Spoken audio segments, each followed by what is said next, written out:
নমস্কার। কালকে বিকেলে আমি বানিয়েছিলাম ডিম টোস্ট, আর সেটাই তোমাদের সঙ্গে শেয়ার করছি।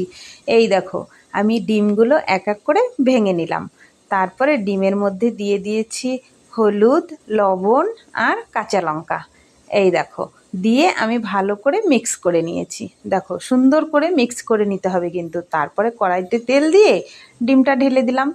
দেওয়ার পরে উপরে টোস্টটা দিয়ে, ওই ব্রেড টোস্টটা দিয়ে তারপরে এই দেখো উল্টে দিলাম। রেডি হয়ে গেল আমার ডিম টোস্ট। খুব হালকা ফ্লেমে বানাতে হবে কিন্তু। এই দেখো, এক এক করে আমার এই যে ডিম টোস্টগুলো রেডি হয়ে গেল। তোমাদের কেমন লাগলো কমেন্ট করে জানাবে। ভালো লাগলে লাইক করবে, সাবস্ক্রাইব করবে। এই দেখো কি সুন্দর রেডি হয়ে গেছে আমার ডিম টোস্ট। আমি এইখানে নিয়ে নিয়েছি টমেটো সস আর চিলি সস।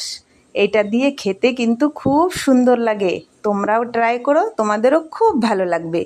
তোমরা সবাই ভালো থেকো, সুস্থ থেকো, টাটা।